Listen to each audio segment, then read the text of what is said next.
Hello and welcome to Indus News with me, Osman Lone. Well, we begin this hour with our top story, and that's in Afghanistan, where a bomb explosion killed 62 people in a mosque in Nangarhar province during Friday prayers.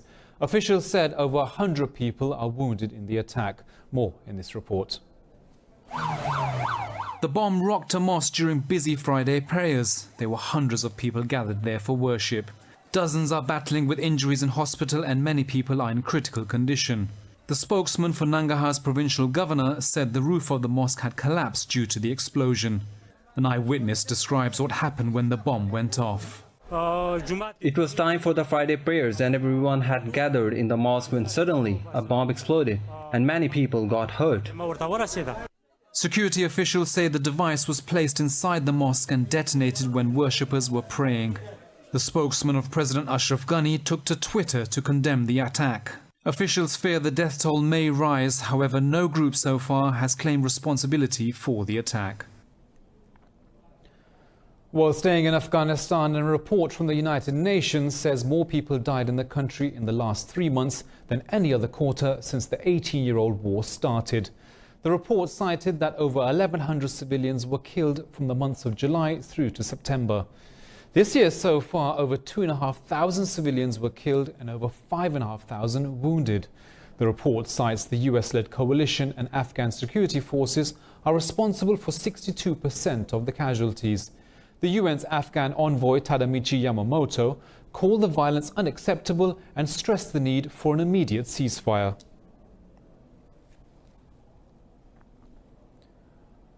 Well, Turkey's President Recep Tayyip Erdogan says there are no ongoing clashes in northeastern Syria after the US brokered a ceasefire. But he said if the deal is not respected, Ankara will restart the operation to create a safe zone. More in this report. The US and Turkey have agreed to a ceasefire after a meeting between President Erdogan and US Vice President Mike Pence. President Erdogan said Ankara has no goal to remain in areas under its control in northern Syria. He said US and Turkish officials will remain in contact to carry out the agreement. Erdogan said the military operation inside Syria will continue if the Kurdish fighters do not leave the area by the end of the 5-day ceasefire. The issue of the safe zone will be solved if US can realize their promises until the Tuesday night, when this 120 hours of time is over. But if these promises will not be realized, as soon as the 120 hours is over, our operation of Peace Spring will continue more rapidly than before. Erdogan added that the region between the border towns of Tal Abyad and Ras Al Ain are cleared. And he said Turkey's aim is to clear the safe zone from terrorists. We have no goal to remain in those areas. We are not there actually. But we also discussed this with Mr. Putin. If terror groups will be cleared from Ain al-Arab or Kobani, there will be no problem. As long as the terror groups are cleared from these areas, we have no goal to remain. Earlier, the Syrian Observatory for Human Rights said clashes between Turkish forces and Kurdish fighters are ongoing despite the truce. Turkey denied any such activity. The US announced it will remove sanctions against Ankara once the military operation ends. Libya has launched a complaint with Moscow against Russian mercenaries who are fighting in Tripoli alongside warlord Khalifa Haftar's forces. Prime Minister Fayez al-Sarraj said Libyan forces captured the belongings of Russian men during a routine raid. He said his government trusts Russia's role in trying to bring stability inside Libya. However, al-Sarraj denied there are any mercenaries fighting with the Libyan army. Now, as the crisis in Kashmir continues, Pakistan says New Delhi is not lifting its lockdown from Indian-occupied Kashmir because it fears a severe backlash. Pakistan's Prime Minister Imran Khan said the moment the siege is lifted, there'll be chaos. In a series of tweets, Khan said oppression is the only way India knows how to treat the people of occupied Kashmir. He said Prime Minister Narendra Modi couldn't annex occupied Kashmir even with 1 million soldiers. Khan refuted Modi's narrative, saying India doesn't need 1 million troops to fight terrorism, but to inflict terror on 8 million Kashmiris. The curfew and communications blackout has now entered its 75th day. While staying in Pakistan, and Kashmir Day was held to express solidarity with the people of Kashmir who are suffering under India's lockdown. To mark the day, people stood with the ringing of sirens and then observed a 5-minute silence. The event ended with the playing of the Pakistani national anthem. Normal life in Kashmir continues to remain affected since India revoked its special status on the 5th of August. The Financial Action Task Force, also known as the FATF, has decided not to put Pakistan on its blacklist. Announcing the decision in its meeting in Pakistan, the FATF praised steps taken by Pakistan against terrorism and money laundering. Pakistan will remain on the grey list until February 2020, when another hearing will decide the country's fate. Well, Muslim political parties in the Ayodhya Babri Mosque case have rejected a proposal for a settlement of the decades-old dispute. The proposal, leaked to the media on Thursday, said Muslims would surrender their claim over the mosque in favour of a Hindu temple. The proposal, drafted by the Indian Waqf Board, was part of a mediation effort under the Indian Supreme Court. In the statement, the Muslim appellants said they did accept the procedure by which the mediation took place. The Muslim party's lawyer Ijaz Maqbool raised questions regarding the recent practices of the mediation committee. Now in Europe, Germany's Chancellor Angela Merkel says Britain will become a competitor after leaving the European Union. She was speaking in Brussels, and German Chancellor Merkel said Britain will suffer after leaving the EU single market. She said competition with the UK will be in research, tax policy and digitalisation rather than foreign policy. Meanwhile, France's President Emmanuel Macron said the Brexit deadline of 31st of October must be respected. Macron said the EU should not give more time if the deal fails in British Parliament. Well, in Brussels, EU leaders have failed to reach an agreement to allow Albania and North Macedonia to join the bloc. Senior EU leaders and all member states except for France believe North Macedonia have made sufficient efforts for talks to start. Albania, by contrast, has less support. The Netherlands, Denmark and France have voiced serious reservations about the progress Albania has made on reforms.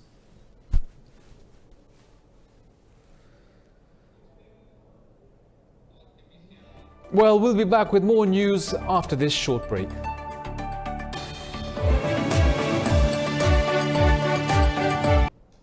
Welcome back. Now, in the Middle East, Israeli forces have wounded 2 Palestinian men in Ramallah city.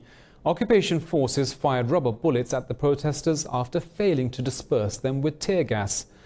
Palestinian people are protesting against the establishment of a new Israeli outpost on the land of Turmus Aya. Israeli forces have detained 9 Palestinians during overnight raids across the West Bank.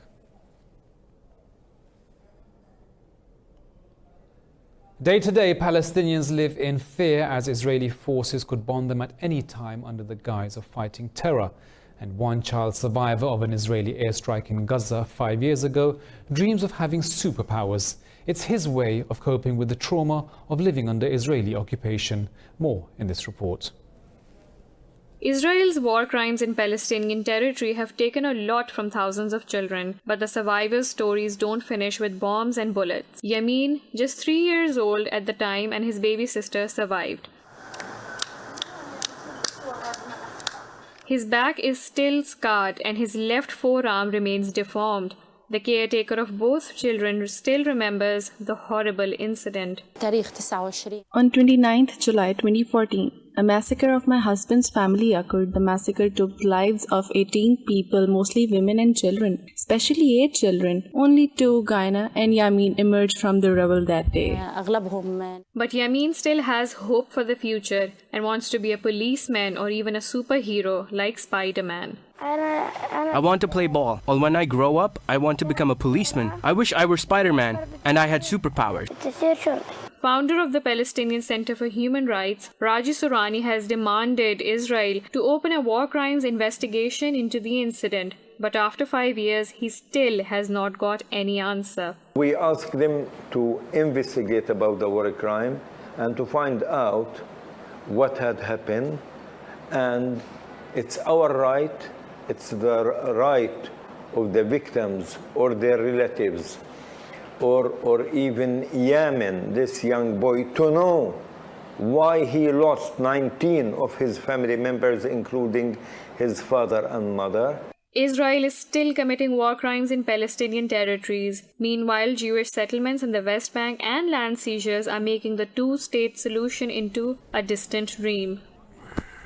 2 foreign workers in Lebanon have died from smoke inhalation during protests against government taxes. Dense smoke engulfed the demonstration after a fire spread to a building near the major protests in capital Beirut. State media reports the death toll could rise as rescue workers try to fight the blaze. Thousands have taken to the streets across Lebanon against the government's plans to impose new taxes amid an economic crisis. In Yemen, the United Nations say 388 civilians have been killed or injured due to the conflict in September alone. It said this has been the deadliest month for civilians so far this year. UN Humanitarian Chief Mark Lowcock said only 258 agencies are working for over 12 million people. He called for a nationwide ceasefire under international humanitarian law to protect civilians inside Yemen.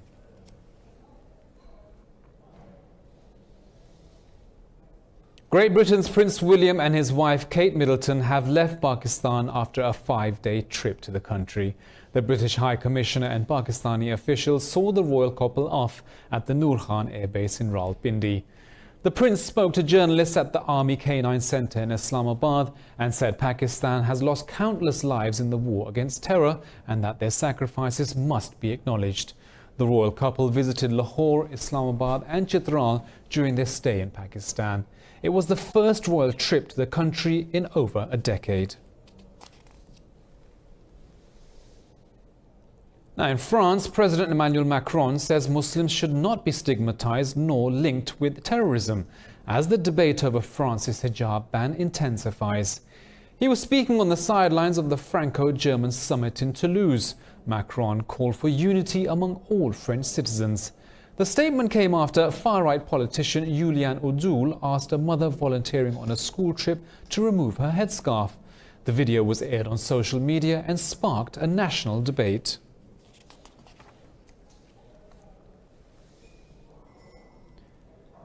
Now in New Zealand, they're going to start armed police patrols in parts of the country to prevent attacks like the Christchurch terror attack. The police commissioner said the mosque attack in March that killed 51 Muslims has changed the way the police will operate. The commissioner said police must ensure people are allowed to practice their religion freely and without fear. He said the armed response teams will roll out in Auckland and Canterbury on October the 28th on a 6-month trial. They'll be routinely armed, equipped and ready to support police officers at incidents that require immediate backup.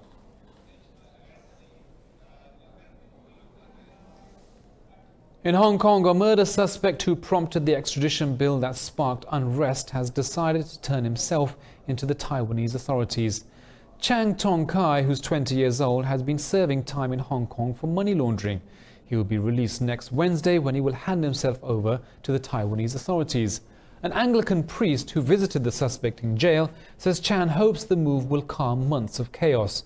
Chan was jailed last year over money laundering charges and the suspicion of murder.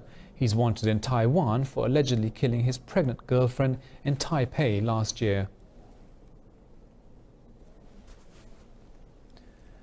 China has sent a new communications satellite into orbit from the Xichang Satellite Launch Center in Sichuan province. The satellite, launched by a Long March 3B rocket, will be used for multi-band and high-speed communications. The satellite and the carrier rocket were developed by the China Academy of Space Technology. The China Aerospace Corporation worked with the Academy to launch the satellite. Now, Japan's 13-year-old Prince Hisahito's ascension to the throne is being carefully watched by the public as the kingdom hasn't produced any imperial males since the year 1965. Now, some experts are wondering whether the young prince is being properly groomed for his future role. Under the post-war constitution, Japan's emperor has no political authority and is designated as the symbol of unity between people and state. It was only after emperor produced a male heir after his daughter in 2006 were concerns of renewing laws to include female succession removed. The present government is not considering to establish a female imperial branch, or much less expand the right of succession to female line member. The government wants to put off the debate to discuss the issue of succession as much as possible. In 2017, the parliament adopted a non-binding resolution asking the government to consider succession laws.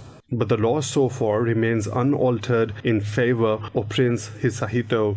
Now, some experts and media are wondering whether Hisahito is being properly groomed for his future role, as Emperor Akito is nothing like his father.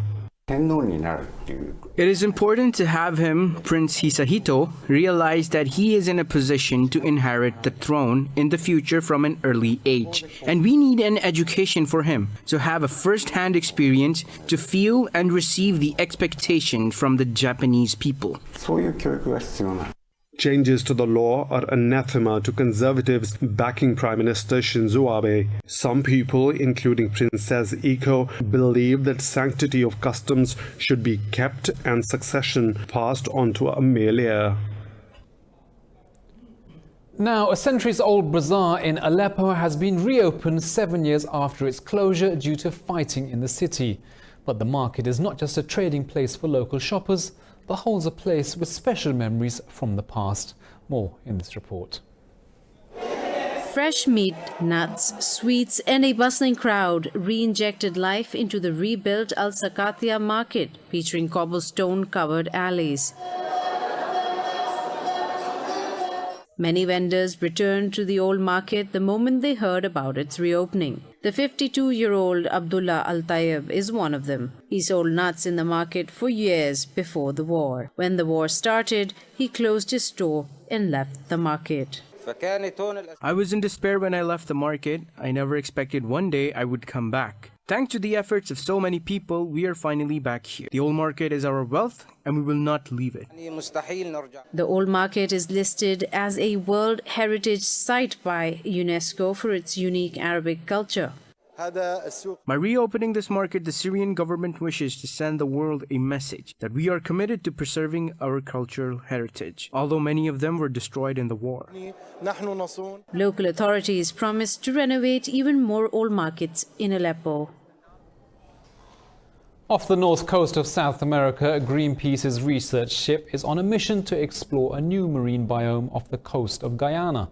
A team of French scientists has been working to identify the Amazon reef's diverse marine life, as well as making a case to keep the area free from fossil fuel forages. More in this report.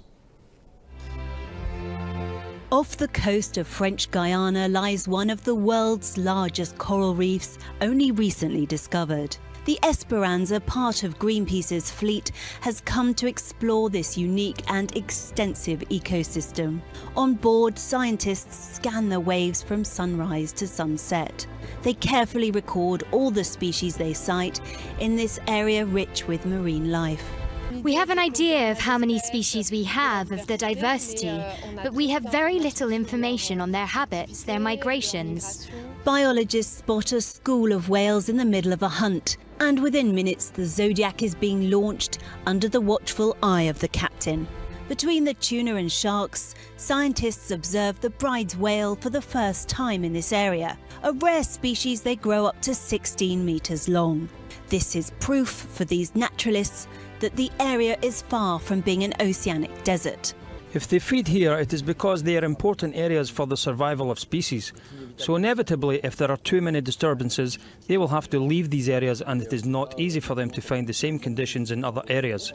The word survival might sound strong, but the threat from fossil fuel foragers is very real. It's not just the reef which would suffer in the event of an oil spill. On land, mangrove forests stretch all along Guyana's coast, serving as crucial fish nurseries as well as absorbing carbon from the atmosphere.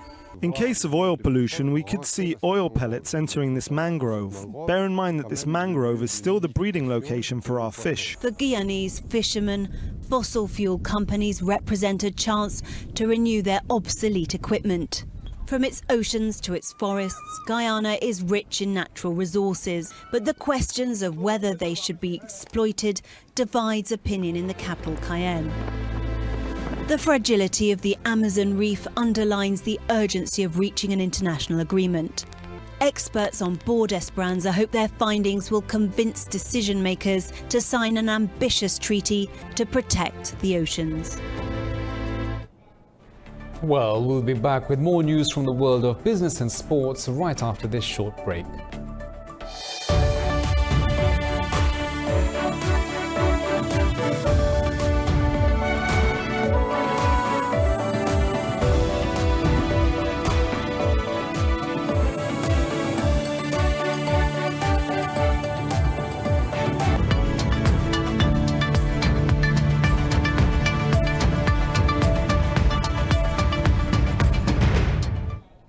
Welcome back. Now in business news, the United States has imposed tariffs on a record $7.5 billion worth of European goods. Washington imposed the duties despite France's warning it will retaliate. The duties were levied after the US won a landmark case at the World Trade Organization over the EU's unfair subsidies towards Airbus. In the line of fire are civilian aircraft from Britain, France, Germany and Spain. But the tariffs also target consumer products like French and Scottish alcoholic beverages. France's Economy Minister Bruno Le Maire said the tariffs will have a very negative consequences for both an economic and political point of view. Facebook's plans to launch its Libra cryptocurrency faced a new hurdle at the joint annual meeting of the World Bank and IMF. The G7 nations said such stable coins should not be allowed to launch until the international risks they pose are addressed. Apart from this, a number of key issues were discussed, such as trade and sustainable development. On the sidelines, IMF Managing Director Kristalina Georgieva said she's encouraged by news of a tentative trade deal reached between US and China.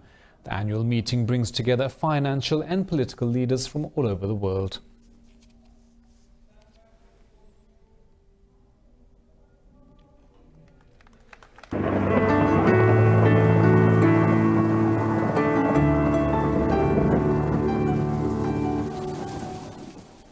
Well, it's 20 degrees here in Lahore, but let's take a look at the weather around the world.